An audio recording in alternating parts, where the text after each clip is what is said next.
It's time for Pure Performance.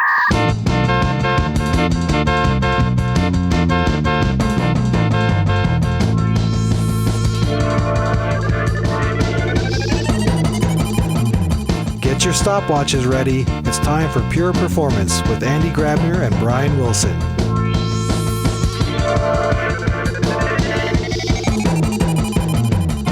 Hello, everybody, and welcome to another episode of Pure Performance. My name is Brian Wilson, and as always, I have with me my fantastic and wonderful co-host and potentially jet-lagged co-host, Andy Grabner. How you doing, Andy? I'm very good. Actually. I'm actually happy that I'm still very good because as you know, you just said I'm jet-lagged. I'm in India right now. And I just had my first tuk-tuk ride, actually two tuk-tuk rides, like the little... auto rickshaws, the auto rickshaws, and they call them just autos. And the way to the restaurant was already really interesting because getting through traffic here in Bangalore, where I am, is challenging, especially at 6-7 o'clock at night. But on the way back, the driver asked me, "Do you want to go slow or fast?" And I said, "Well, I want to go safe, but as fast as you can because I have a podcast." And I've never been as fast through streets in a big city like today, but I've never been as scared. So it was a really interesting experience, but I can assure folks, if you ever make it to India or any other country where they have tuk-tuks or auto rickshaws or autos, as they call them here, these folks are doing this every day. They know what they're doing, even though it looks scary. The guy told me they have 150,000 tuk-tuks active on the roads of Bangalore. Wow! Wow!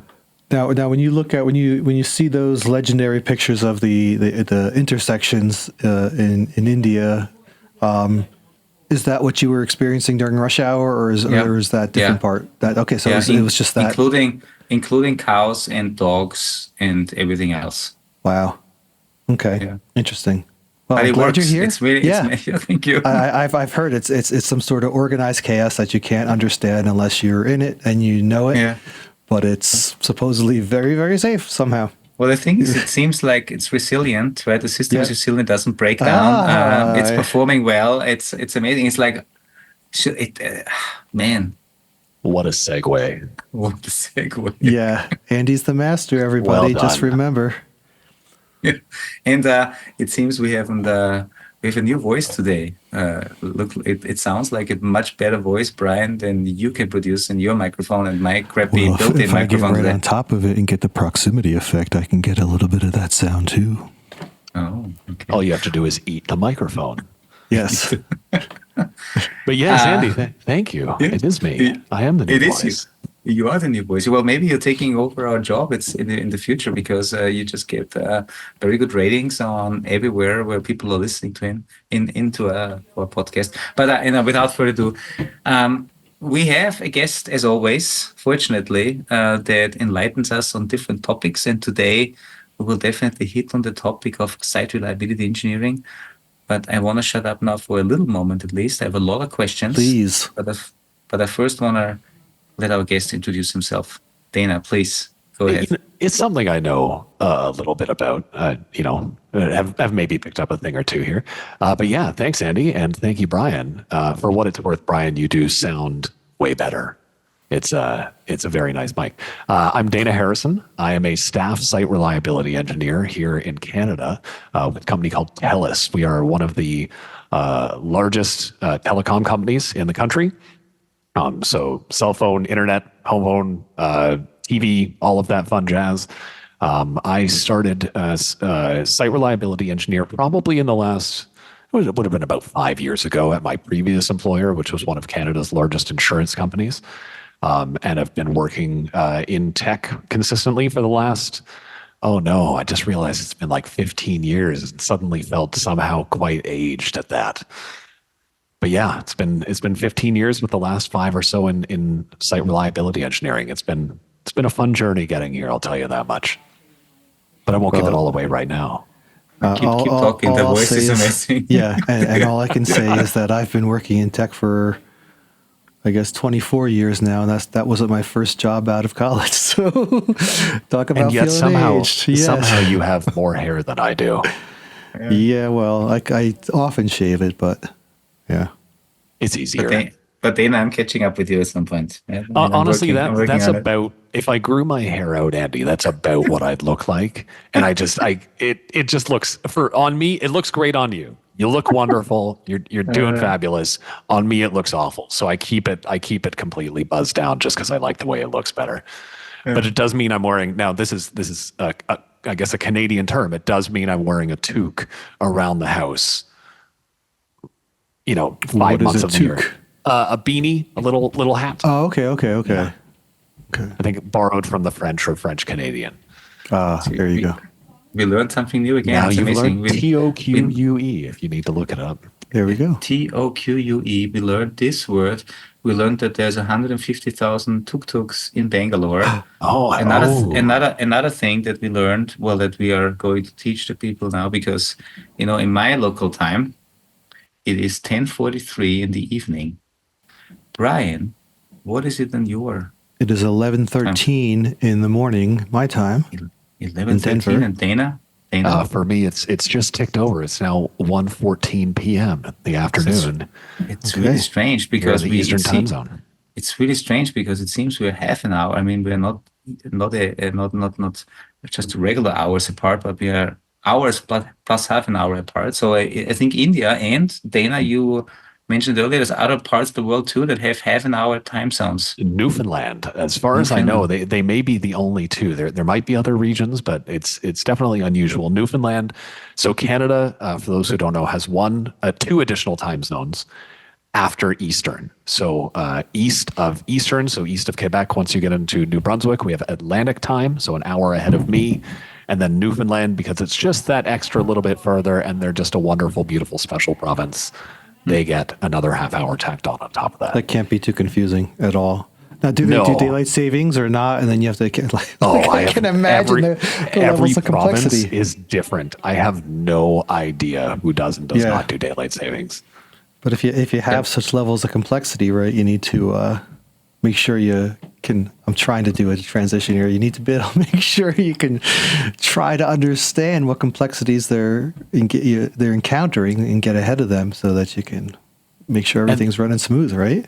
There are always challenges to getting all of your stakeholders on board, whether you're trying to enforce a site reliability practice in a large enterprise or daylight savings across your country and continent.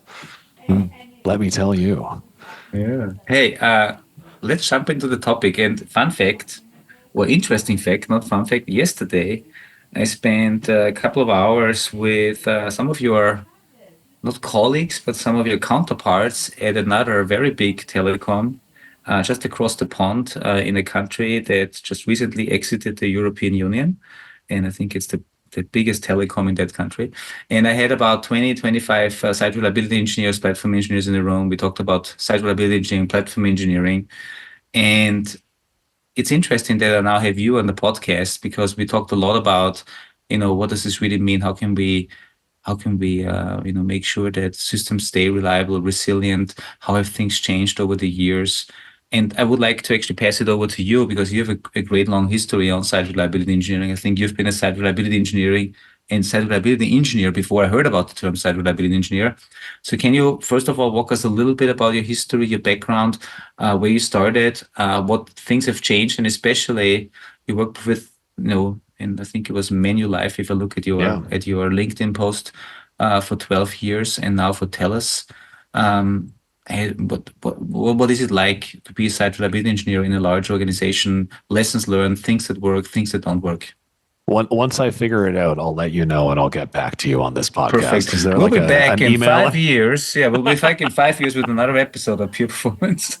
Nah. I think there's a beautiful thing about being a site reliability engineer. And one, it's still a relatively new practice. I mean, Google only, wrote the book maybe 10, 12 years ago on what it means to be a site reliability engineer.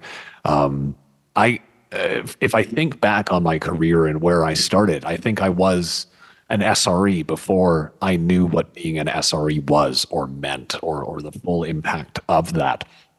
You mentioned I was at Manulife for 12 years. Yeah, they hired me right out of school. I got shout out to all of the wonderful people I worked with there, because they gave me a kid who did not complete his degree in physics, but had a light tech background from working at. It was actually Future Shop in Canada. That was the Canadian version of Best Buy. I worked tech there. I got, I had always been curious about tech and getting my hands dirty, and started out at Manulife many years ago as a desktop and server admin. One of my first jobs was to go around to 500 workstations and upgrade the memory in them. I only killed 2, which is a pretty good track record. But through my time and my tenure at Manulife, I was really able to sort of steer my career in the direction I wanted. So it started, I think my journey into SRE in particular started a lot with looking into the concept of toil reduction and automation. It was a lot of oh, here's this, manual process that I see 40 people in my department doing, and it takes them each, 30 minutes a day, and they're doing this every week. But maybe I'll teach myself, because at that time I didn't really code. Maybe I'll teach myself. We were a heavy .NET shop. I learned C#. And I was able to automate some of the tasks that they were doing. And that was a running theme through what I did at Manulife. Even as I moved out of support, I was in a projects team for a bit. I was actually delivering. We were in waterfall. We weren't agile or sprints or anything. I was delivering tasks and delivering code into our environments. From there, I went into more of a consulting role. And that theme of trying to automate and reduce toil and reduce manual effort and just increase the value we're getting out of our team members and our applications in turn was something that a concept I had really latched onto throughout. But it wasn't until I was approached 5 years ago by my then manager at Manulife. And he said, well, hey, we have this new team starting up. It's called Site Reliability Engineering. I had never heard of it. He said, here's some of the stuff we're looking at doing. Would you like to be a part of it? And I went, absolutely. And I think the thing I've learned so far about being an SRE is that it is a different role no matter where you look. And I think a lot of that is just because it is still relatively new. I've interviewed at companies where an SRE is you are literally hands on keyboard doing Terraform, managing your infrastructure all day. And that is what their SREs do. And that is one definition of an SRE, and it's highly dependent on the org. At Manulife, we were effectively a SWAT team of developers and infrastructure and architects who we would, identify these patterns of common incidents, especially P1s, P2s that were occurring throughout the org, go in, implement observability tooling, identify what the heck was going on with their application, and then go implement a bunch of fixes. So, we would see issues with a website where we were like, well, why is this website taking 8 seconds to load? Oh, because it's making 4 repeated calls to the same API. We can consolidate that into one call and cache the response. And we went from 8 seconds to about 250 milliseconds in one shot. There are some really, really cool things we got to do as part of that team. We at one of the other things I got to do at Manulife was stand up a reliability engineering boot camp. So it was this week-long developer hands-on boot camp, which we only got to do in person twice before the pandemic hit. And then we went to complete remote, which was exhausting to do, but we still got a lot of people through. We would get them hands-on with, I'll insert redacted competitor tool name here that we were using there, how to instrument your code, what these metrics mean, what they look like, how you can identify improvements in your app. What does effective logging look like? Because you've got people who are just spitting out millions of lines of logs for no reason or for no discernible reason. They're not using the data or they don't need to use that data. Circuit breaker patterns. How do you set up, service level indicators, objectives, and agreements? How do you set up an error budget? And then at the end of that 1 week course, can you tell I really loved doing this course? At the end of this 1 week course, we would give them an app that we had stood up, and using the things that they had learned through the past 4 days, we gave them this app and then told them to perform a bunch of tasks on it. So go instrument it, go set up dashboards, go set up alerting. And then once they got through that, we would actually break their app in the back end and say, go fix it. And they had to identify any one of the 10 things or so that we had done to their app. So we would like shut off a vendor API, like this third-party API that they had no access to. We would instead of loading up 50 records from a database at a time, we load up 50 or 500,000 of them at a time, and so their load times would go off the rails. That was a really fun and I think very important exercise in that particular organization. Because it really did a great job of getting the knowledge and skills and tools that we had developed into the hands of the developers directly. It became a grassroots initiative at Manulife. Instead of sort of trying to force our way down through management and then talking to the developers, it became, oh, here, we're just going to give this all to the developers. And then they were the ones who were excited to use it. They were the ones who were really jazzed about all of this cool information they could get because of what we did as an SRE team. I got a quick... I took so many notes. Brian, hopefully you didn't hear me typing, because I know today I'm not using my perfect microphone. First of all, thank you so much for that great idea of doing a boot camp. You call it a boot camp or masterclass, whatever you want to call it, but it's really amazing to put people through this. Now, let me ask one question, because I always get the question from folks that I interact with. We need to attract developers. We need to figure out how to talk with developers, how to engage them. And it feels like you found a great way, because as an SRE, you're kind of like in that perfect position where you're helping the organization to understand why things are currently not stable, right? You mentioned earlier you were basically looking into why does it take so long to start up an app, because during startup, like too many things happen and we can optimize this. Why does it break at all? But then you take this knowledge and then you kind of enable, mentor your developers that are actually creating the next generation of apps, so that they from the beginning understand the role of the concept of resiliency, the power of observability.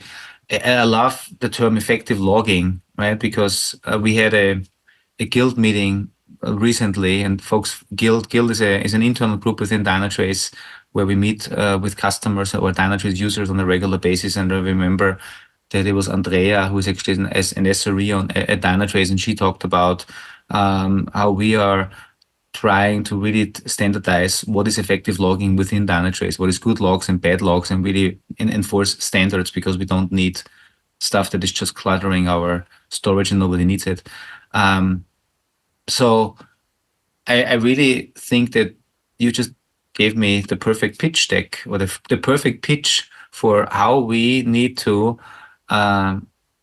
pitch observability into an organization, and not necessarily starting with the individual developer, but I think the SRE,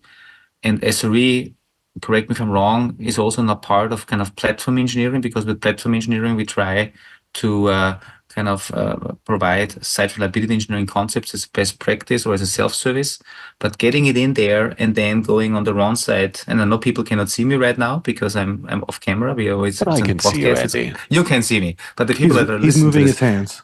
Exactly. We need descriptive video for Andy's hand. Yeah, exactly. It's really cool. So that's obviously on the one side you're making sure that production is stable and you optimize what's running now, but then you're really taking the time, you took the time to educate developers and put them through a boot camp. And I think the boot camp is an awesome idea. Yeah. Well, thank you. It was one of the most rewarding career experiences I've had. It was exhausting, just in terms of we were running it once a month for a full week. And especially, once we sort of settled into the pandemic and realized this was our reality, the first few months we were like, oh, sure, okay, we'll run 2 or 3 remote and we'll be back into the office. And then we quickly realized that was going to be how that was going to go. So we ran it for over a year remote. But I think that was the turning point for us in actually being able to scale effectively.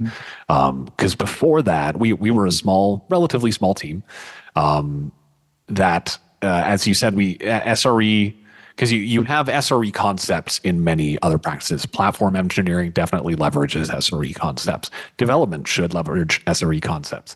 Everybody should be an SRE, frankly, and then I can retire and it'll be wonderful.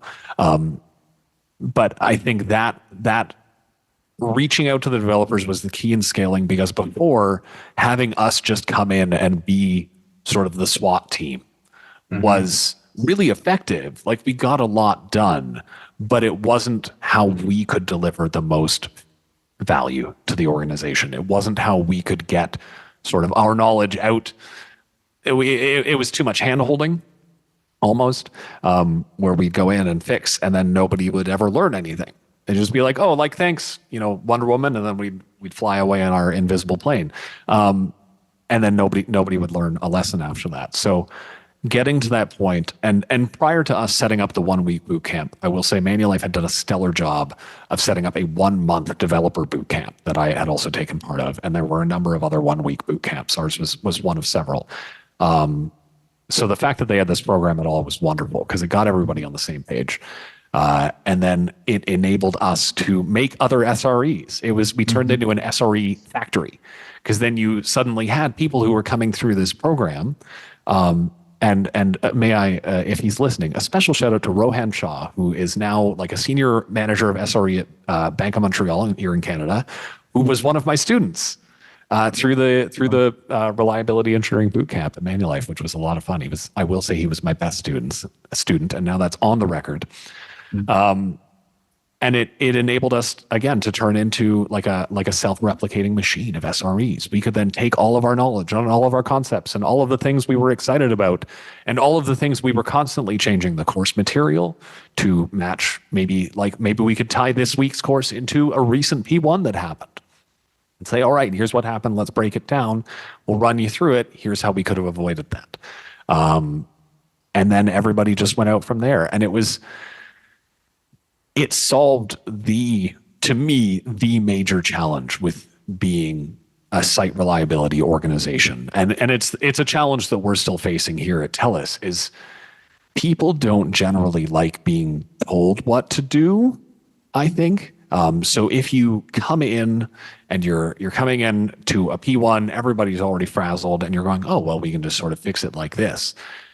Yes, it's wonderful. Everybody's happy that the incident is resolved, but not everybody's happy, because sometimes you get a bit of a feeling, in my experience, people seem to feel like you're stepping on their toes a little bit, or you're stealing their thunder.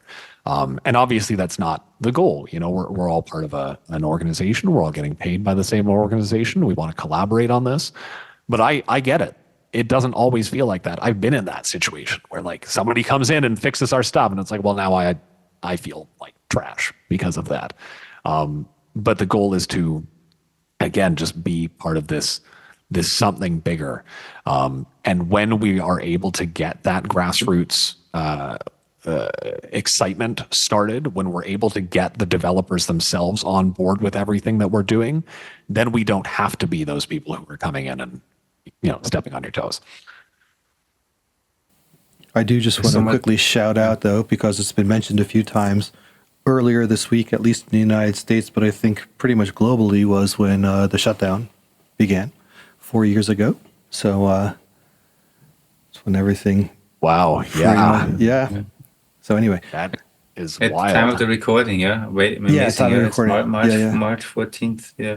Yep. And anyway, it's because it's been brought up so many times. I'm like, oh my gosh, my daughter was like, I can't believe it was for you. So yeah. Anyway, Andy, you had a thought there. I have a thought too, but Andy, you go with yours first, because I'm sure it's more relevant. No. It's just you mentioned earlier kind of the different things you were teaching, and I think it's interesting for recap, like how to get observability, effective logging, how to use the data to optimize circuit breaker patterns, setting up SLIs and SLOs. Because people always ask me, so now, what is SRE, right? What are the three things you should do if you are, applying SRE best practices? And if you look back at the boot camp on what you taught, what are the three things that developers definitely got away? What are the top three things that everybody has to have in their mind? And this is the bare minimum of building resilient systems. That would be interesting. Number one, understand your application. That was a point that we had driven home, that the observability tool we were using was not there to describe to you your entire application. You still have to understand what's going on and what you're dependent on. It might show you a little bit more, but it is not the source of all of the answers on what everything in your code base does. And beyond just the code, what is the purpose of your application? Why does it exist? Where do you fit into the wider flow of, if you are one of 20 APIs being called after somebody clicks something on the front end, why are you there? What are you doing? What service are you offering as part of your code base? I think is probably the first thing I would say. The second is respect the data.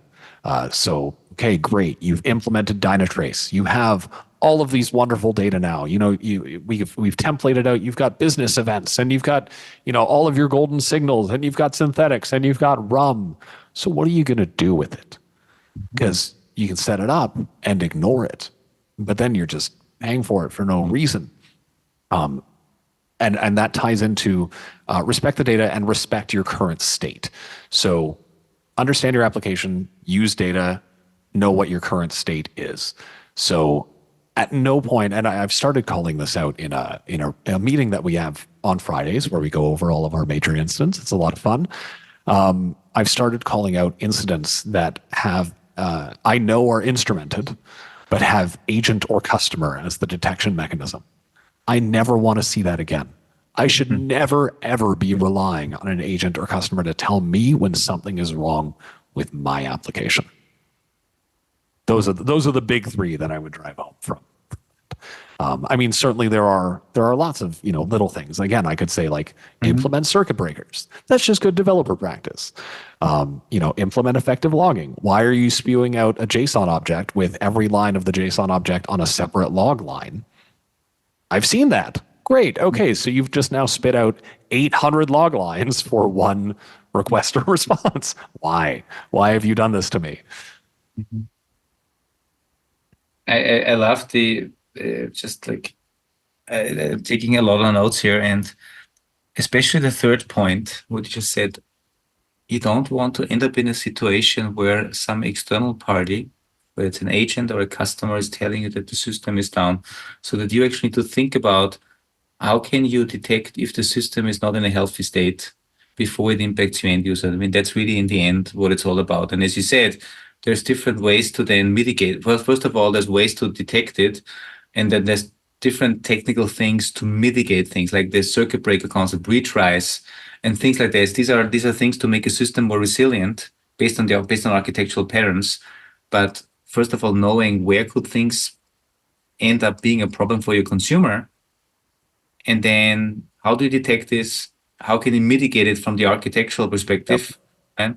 Because there's many things we can do other than restarting or scaling up or scaling down. Every time I see an incident where somebody says, we fixed it by restarting, a part of me dies a little inside. Yeah. I was talking with a developer about this the other day and asked, why did a restart fix it? I get that a restart fixes it, but why did you need to restart it? Mm-hmm. Did you have a memory leak? Is there a condition in which it just panicked and didn't know what to do? Restart may be the thing that gets you back up and running, but it's almost never just the resolution, the final resolution to fix things up. It's not in a your fix. Solution. It's a Band-Aid. Yeah. I have seen decades old servers that just had a regular reboot set up nightly. Because they're like, oh, if we don't do that, then the application crashes. No, what? No, that's not a fix. That reminds me of IIS app pools where they had the setting to recycle it. These were IIS servers. I told you I started off as a .NET guy, Andy. That was that's a throwback. Wasn't that standard? Every 24 hours it would recycle. It's the default setting. That was, Is that still going on? Not that we have to go into that. Who knows? What I can't. I haven't touched IIS in years at this point. Good riddance. Love you, Microsoft, but not that. Yeah. Wow. Wow, I mean, so this is stuff that you did in your previous job, and Yeah. this was years ago. What has happened? What has changed now? Has anything changed? Especially, as you're moving, I assume you're also moving towards cloud native technology. Kubernetes is a big thing. You want to get Maybe, a little bit more current, do you, Andy? I guess I can yeah, understand no, it's that. always good to have a little bit of history, right? But on the Yeah. other side, So, we wanna yeah, see what's for happening. sure. Yeah. So for a little bit more background, I was brought on to TELUS to migrate us into Dynatrace SaaS 2 years ago from unnamed competitor observability tool here. And now we are just actually, as of this week of recording, as of last night, have just completed our Dynatrace managed to SaaS migration project. Now, darn you, Dynatrace, because that SaaS migration tool you threw out at the end of January would have been really flippin' handy for us. But that's neither here nor there. We got it done without it. Yeah, so we've actually had a Dynatrace managed instance for the last 12 years. So getting all of that stuff into SaaS, that's been the big thing over the past couple of months was just getting all of that config. And yeah, I have to laugh because we're definitely in the process of going cloud native. One of the things about TELUS Digital that they sort of when they were their own arm of the organization did so well was that everything started off cloud native. It was completely greenfield, which I mean was wonderful then, but how much of that is deprecated now? And greenfield always turns brown eventually.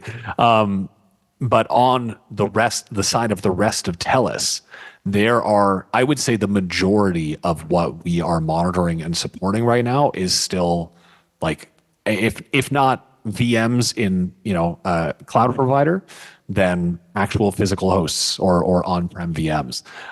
We still have hundreds of these, thousands of them, and it's a constant struggle. We've had instances where like, oh, we'll just roll out like a one agent update, and oh no, this is now broken. It's injected RUM on this legacy WebLogic 10.3 platform, and it's blown it up. And we have to work through the challenges of that. And that's to be clear, not blaming the tool, blaming the legacy architecture that we're still using. But we are slowly but surely marching towards a completely, cloud native setup. We have a number of Kubernetes clusters that we're monitoring completely in full stack, which is very exciting. It's enabled a lot of really cool stuff for us. But most recently, with that migration from managed into SaaS, what the single most exciting thing for me out of that is that we now have people who understand the context of how they relate to one another. Because previously we had, Dynatrace SaaS that was TELUS Digital. That was essentially everything that a user interacts with on the front end. So you load up TELUS.com, you're interacting with things on the TELUS Digital side. If you log into your TELUS account, maybe then you're starting to call back into some of our more legacy hosted APIs. But with those two instances disconnected and a whole bunch of messy proxy stuff in between, nobody really saw or got the trace context of what everybody did with one another. So you'd see on the digital, on the Dynatrace SaaS side, you would see, okay, I click this, I've called all of these great Kubernetes APIs that we developed in the last 6 months because they're wonderful and shiny and new, and then it goes off through our proxy and then it's gone. And then nobody, I won't say nobody cares about where it goes, but you don't see it. So it's sort of like out of sight, out of mind. Which is too real for me as somebody with ADHD. Is out of sight, out of mind. If it's hidden behind a wall or like a cupboard door or something, it's gone. It just functionally does not exist for me.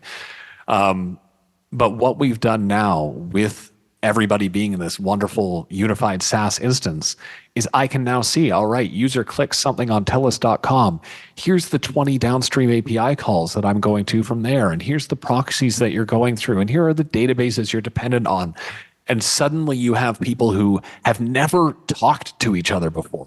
We were so siloed that nobody on the what we formerly called Big TELUS, on the Big TELUS side of things, was aware or really had any visibility into what TELUS Digital was calling them for or what they were calling out to. And now suddenly we've unlocked this superpower of unreal traceability. And that'll just get easier as we go more cloud native, because we'll have more stuff that we can actually like reliably instrument.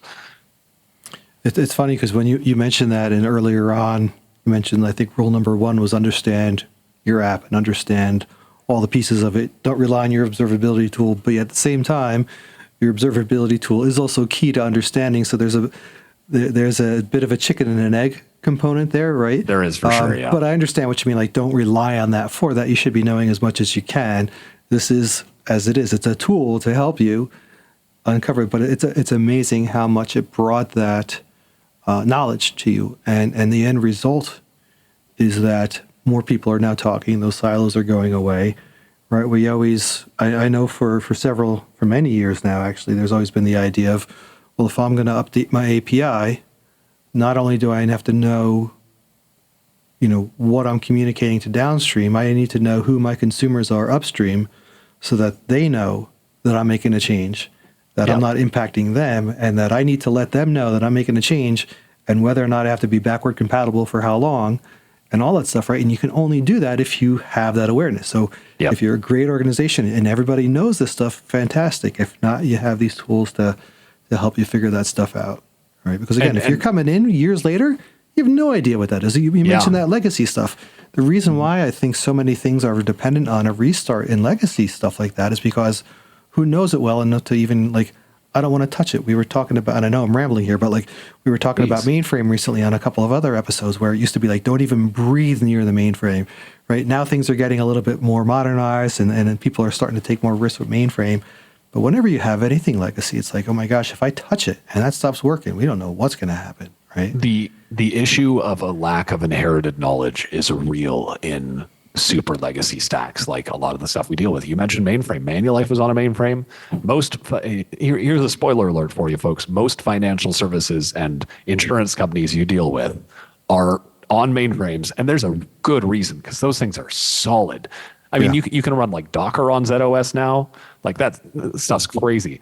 But yeah, one of the things that we're constantly dealing with, and especially at a large org like this, we're tens and tens of thousands of people in TELUS, is with these 10, 15, 20-year-old stacks, you're losing all of that knowledge. As teams are sort of adjusted, moved around, anybody who's dealt with a large enterprise knows that a reorg there's always a new reorganization happening around the corner, and that knowledge just gets lost. So yeah, as you said, the fix becomes, don't release changes. The fix becomes, don't breathe near this or it'll fall over. The fix becomes nobody knows how to log into this. We are just waiting for the day when it explodes and people find out the impact. It's a constant challenge we're working with. I think it's one of the things that observability tooling can help alleviate a little bit. It definitely can't fix it. But if you're at the very least able to get a better understanding of, okay, nobody's touched this host in 3 years. Let's see what it's talking to at the very least. Let's see what the code is doing. It can definitely help, but it is a constant challenge for sure. Yeah. I have a couple of more questions, and we're already, it's amazing, 30 something minutes in. I talk a lot. I know. I'm sorry. No. You spread a lot of knowledge. That's what it is. Yeah. That's a better way to phrase it. Diplomat Andy. And thank you for calling it knowledge and not the usual. So one question I got today, or maybe it was also yesterday during my meeting with one of the other telecoms from the other country on the other side of the pond, was what is a good approach to SLOs? Meaning, what do you teach your developers, or what do you ask for from application owners in terms of what are really good SLOs? What is too much? What is too little? What is the minimum? And I'm just want to throw this over to you. If you think about an application that you get, what is a good SLO and what is not a good SLO? So it's funny you say our application owners and developers, and that's the concept of application ownership has been sort of that's a struggle that we're working through. And so a lot of the time they are one and the same. You have developers who are owning an application, but without necessarily understanding the actual business impact of specifying a given service level objective. So that's sort of a whole other challenge. But it's a really fascinating question, because I think if you use Dynatrace's baselining technology with Davis, just throw that in there. The concept of a good or bad SLO, I mean, there are lots of things that go into it. You don't want, I think the concept of alert fatigue can really go into the definition of a good or bad SLO. For those who are, I assume everybody knows what alert fatigue is. I'm just not going to go into it. But we have teams who are like, oh, this alert is going off all of the time, and there's nothing we can do about it. That's a bit of a double-edged sword for me. Why can't you do anything about it? And why was that alert set at that threshold to begin with? I think the concept of just setting a good SLO is to have an effective understanding of, there's back to point one from the boot camp. What purpose does your application serve? Who are your consumers? Who are you consuming? And what do you ultimately need to do? If you are only being called a few times an hour and it doesn't actually matter on the front end what your API is doing, maybe you're running completely asynchronously, so it doesn't matter if your API takes 10 seconds to respond. I don't want to see an API that takes 10 seconds to respond, but maybe that's okay for the needs of your application. It's always contextual. It's always all about what does your application need to do to set that SLO, and then start looking at the service level indicators you can use to measure what that application needs to do. So from the business case for your application, if you say we need to be able to sustain 300 users with a reasonable response time. First off, what does reasonable mean? That's up to an application owner to define. You can use things like Google's standard, I think back in 2010, was that a web page should load in like 2 seconds or less. How many web pages do you deal with today that are still loading way, way slower than 2 seconds? And not even, to largest contentful paint. Like, you've got websites that it's a greater than 2 second time to first byte, and you're just sitting there looking at nothing for 2 to 5 seconds. The key to setting a good SLO is really just having that understanding, contextual understanding of what your application needs to be doing. So if you say, all right, we know that on this front end, we need to be able to service 300 users at a time, and they all need to be able to load this web page in, 1.5 seconds. So immediately you know that your indicators are going to be, well, how many people are on the page or on the site right now? And what is my current response time? How quickly am I serving up these pages? And from there, you can say, all right, at what point do we start to worry about this application? SLAs are where you start getting into at what point are we legally liable? Or we have to start, paying back money. But to me, an effective SLO toes that line of when do we start to be worried versus when do we actually need to be running around like the world is falling.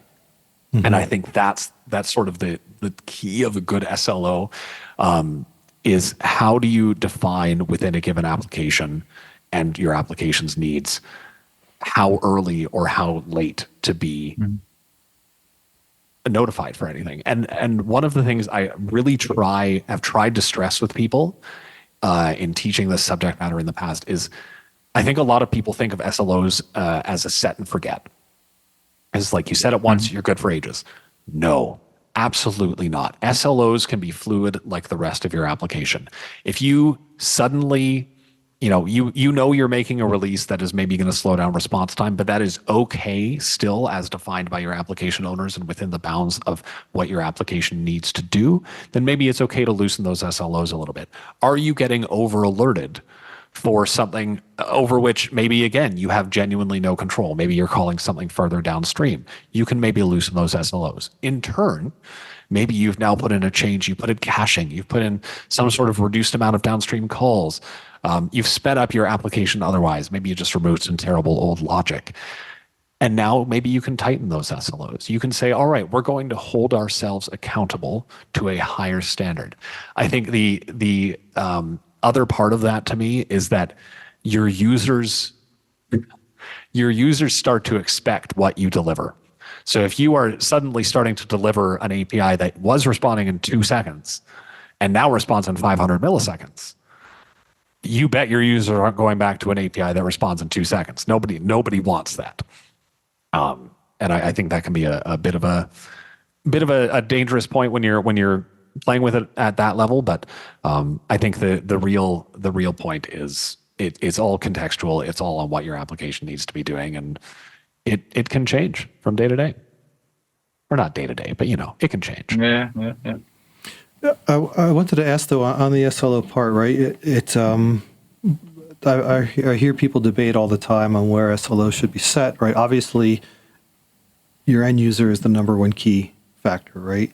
It should be about the objectives and goals of the workflow, the organization, the purpose of the app, right? But let's say you have 20 different APIs, right? 20 different services you're calling.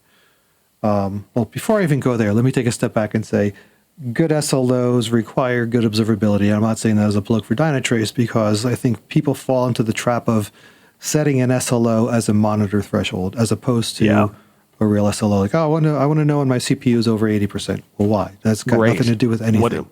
Is your application still responding well when your CPU is at 80%? Then fine. Yeah, who cares, right? Care about that but then if you look at these different APIs, right, these teams can see themselves as, this is my application, this section of it, and anybody upstream is my customer, my end user.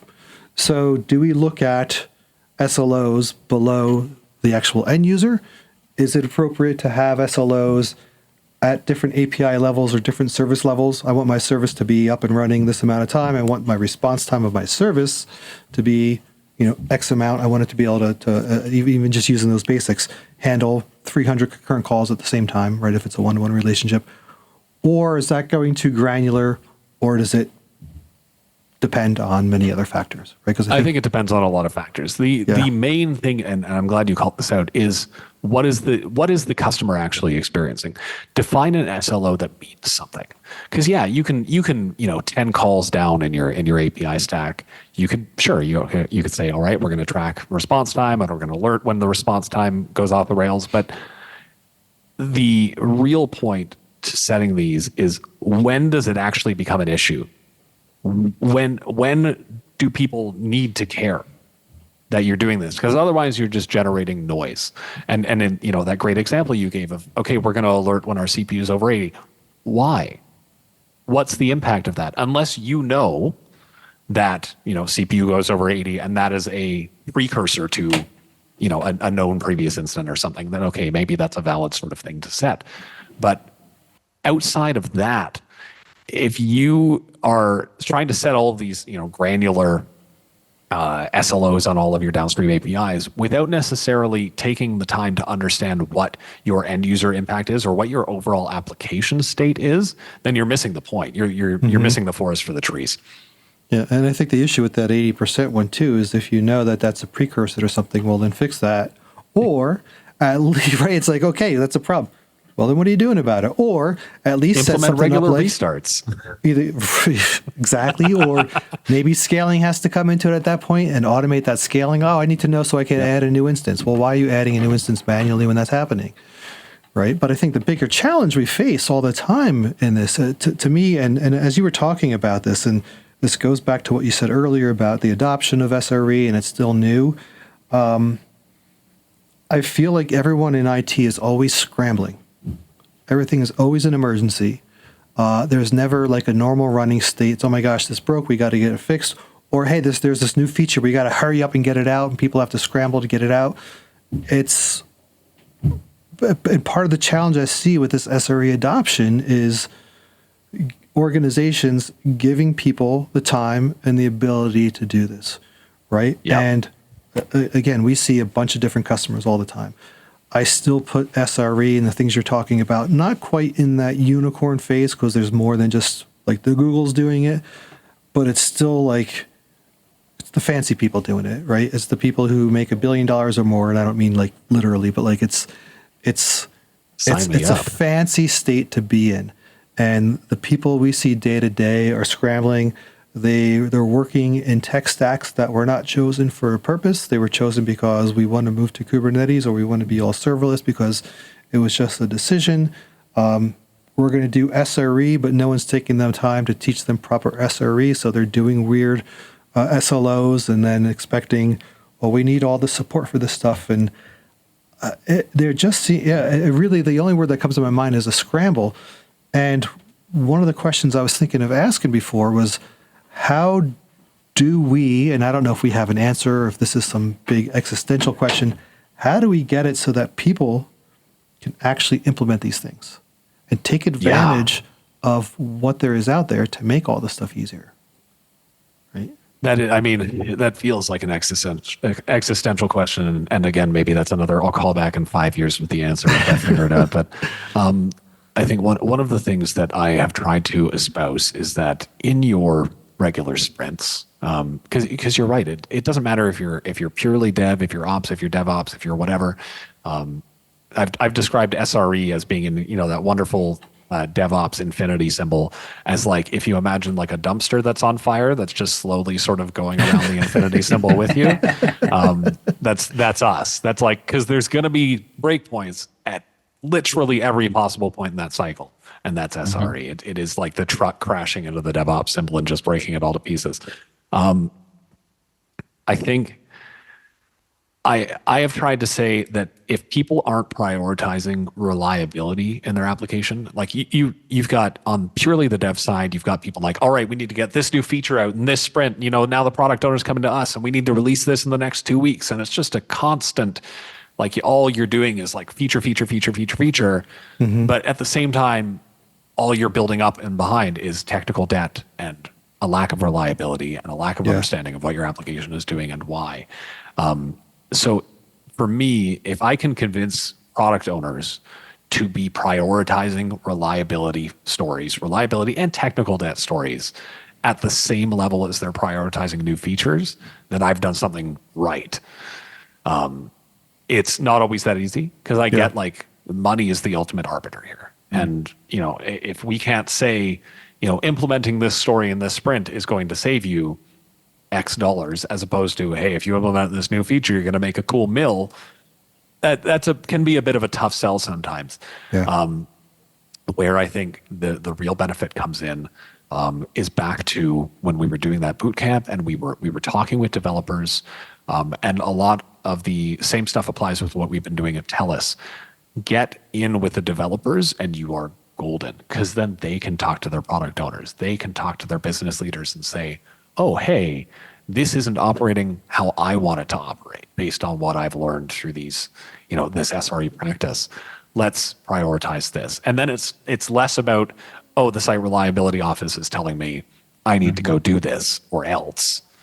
It becomes more like an internal ideation. One of the things, and we talked about this at Perform, was putting the tools into the hands of the developers to make this easy. Because like implementing good observability takes time, or it can take time. And getting that understanding. So we are trying desperately to self-serve as much as we can. We have these templates that we're leveraging with Backstage and Monaco. We have some other ones on Terraform from the TELUS Digital side of things. Where essentially people fill out, 8 to 10 fields, like what's your repo, what environment are you targeting, what's your CMDB ID, fill it out, submit, and suddenly there's a PR against your repo, and you've pushed a default set of alerting dashboards, monitoring, etc., to your services in Dynatrace with the click of a button. That is the real power to me, is if you can get your developers on board in a language and in a way that they understand, you're going to realize the biggest possible wins. Awesome. Speechless. I thought so. Yeah. Speechless, or Andy's just tired because it's it's a combination of both. Probably a little bit. It's a little late here, but I wanna actually bring it to a close. But I have one more question for you, because I really love the bootcamp idea and what we are planning. And you've been at Perform. We always have hot days, hands-on training days, and one of the things we've built before Perform was a hands-on training day for platform engineering, and we now brought it to a GitHub repository where in a lightweight version where we built with Backstage and Argo and everything that you can just launch in 5 minutes and it stands up a reference IDP. And we're actually planning to do more of these to really teach people on kind of best practices. And eventually we also want to do maybe some type of certification, like, you're certified in building resilient apps because you're a developer and you learned how you do proper logging, how you do this and this, and how you set proper SLIs and SLOs. So this was just like one of the things we're working on, and I would love to collaborate with you because you have Hit me up. obviously. Yeah, I will definitely. Yeah. But my last question is: you mentioned that you did the bootcamp back in your previous job. Have you run bootcamps like this at TELUS as well, or are you planning to? So it's not something we've had the opportunity to do at that level yet. It is still something I am very much pushing for and would like to do, though. I think it's a tough sell to a lot of leaders, very understandably, to say, I'm going to take a dozen of your developers for a week, and they aren't doing their regular job. So it's building out the value proposition for that is the biggest challenge, because I need to be able to say, look, at the end of this, if you give me 4 cohorts of 10 students each, I know ultimately I'm costing you, like how many tens or hundreds of thousands of dollars because of that. I need to be able to define exactly what wins you're going to get out of that. Yeah, of course. So yeah, it's something I'd love to do, but yeah, building out the business case for that is probably the biggest challenge for me. Yeah, I took so many notes. I think I can probably write A novel? like a novel almost. A romantic as a fiction summary. about an SRE romantic fiction. Yeah, most likely. Yeah. We'll figure something out. Maybe I use my friend ChatGPT to make it even nicer. But no, it's Authors everywhere love you for saying that, yes. Maybe you could write a column for the India Times while you're down there. maybe. Yeah, exactly. Yeah. Yeah. Actually, what's on the news today? Ooh. Let's see. Privileged to be a part of Uttar Pradesh growth. Doesn't it story. say Andy The Grabner Indian- arrives in India today? Isn't that the headline? No, unfortunately Okay. not. Unfortunately, a little bit of Bollywood. Austrian developer and near-death experience with Tuk Tuk. Yeah. Nah, Well, nothing you know exciting. what? I'm going to plant the seed here publicly, but I think, you talk about this idea, the boot camp and all that, and you're talking about hot days. I think it would be, what do we usually do? A 2-day hot day period It'd be interesting if there was an actual 2-day hot session where it was like a 2-day boot camp on using an observability tool like Dynatrace to set up an SRE practice, but like almost like a scaled version of your week-long practice, if that could be fit into 2 days. So instead of it being like a 4-hour session, it's like this 2-day session you sign up for, Andy. I cannot tell you how down I am for that. Like, hit me up. Get me a ticket and a flight out to Vegas for Perform 2025, and I am there. Yeah. I mean, we used to have a week-long, we call it the Autonomous Cloud Lab, where we actually showed people in a week how to monitor a monolithic app, how to modernize the app. And it was like pre-pandemic. That's very cool. And then maybe we should resurrect that idea. Yeah. May I propose another even smaller one? I didn't touch on this earlier, but for that boot camp that we did, we also had a 1-day product owner version where we were talking about why it was so good. One, for the developers to be learning about this, so it was sort of the sell job on them. But 2, what our business partners and what our product owners could also get out of Dynatrace. It's not just a tool, or observability in general. These practices are not just for SREs.